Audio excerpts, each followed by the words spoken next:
John Ryan was very nervous about the idea of going to a private school when all of the friends he knew and had made were going to go to the local public high school. The public high school he was zoned for would have been 3,000 to 3,500 students. And change is hard for anybody, right? So he was not necessarily sure that this new private school idea was a good one. So I made him a deal that if he would at least let me apply, which got us to a first round information session that he could attend, that after that, it was his decision. He was the one who had to go to this high school, whichever one we chose, and it would be his decision. So we went to an information session at the local public high school, so we could check that out. And we sent in our application to Sycamore, which got him invited to a tour and meeting Dr. Karen. He left the Sycamore information session and meeting Dr. Karen and walking around the school, sitting in on a class for a little while, and said, yeah, I really think that's the place for me. I'm ready to apply. So we finished our application process, and then he did his shadow day. And when I picked him up from his shadow day, he said, Mom, I really think I can find friends there. Best thing a mom could hear. So by the time the first day of school came around, I think he was probably still a little nervous, but mostly excited. As a parent, I felt very good about my decision. I really wasn't nervous. I knew that if he just gave it a little time, he would settle in and be quite happy. And that's exactly what happened. It didn't take maybe the first week. By the second week, the teacher said to me, well, that didn't take long for us to get to know John Ryan. He was quiet the first week, and by the second week, he had made friends and was settling right in. His anxiety levels went down. He just seemed genuinely relaxed and happy, both about school and home life. I think that life at Sycamore, both the fact that he feels comfortable socially and he has a group of friends, and the fact that he's challenged academically, has caused him to be more confident in himself.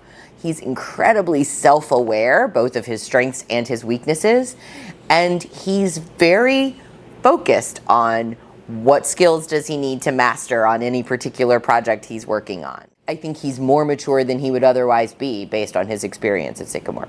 I strongly urge parents to just get your kid in the door, because I think when a kid comes to Sycamore, not necessarily even for the shadow day, just for that first tour of the school and a chance to hear about it, the kid will get hooked. I know that it is really easy to be nervous about the non-traditional aspects of the Sycamore School. For example, one of the things the kids love is that we don't have tests and we don't have homework, and it'll be the first thing you hear from the kids, right? So how much they like that. And for those of us who are old enough to remember, that seems like a very strange way to do school. How could we not have homework and tests, and how can we possibly be getting them ready for college if they're not having homework and tests?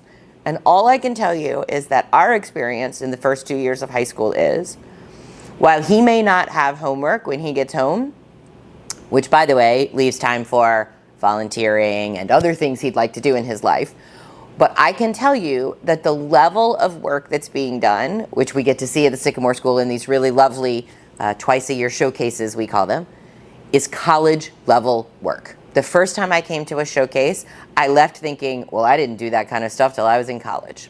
So he's working really hard in classroom time so that he doesn't have homework, but he's always ready. And based on the wonderful report cards we get at the Sycamore School, which are another positive for parents, in my opinion, you really get a sense every quarter of what their strengths and weaknesses are, what they worked on that quarter, how it went. So I would really, really encourage parents to try to look a little bit beyond your own nerves, which are oftentimes based on our own personal experiences, and accept that a mastery-based learning system really is based on real-world experiences, and you will find that the kids, particularly at the high school level, are working on things in a manner that they would work on them in a job post-high school.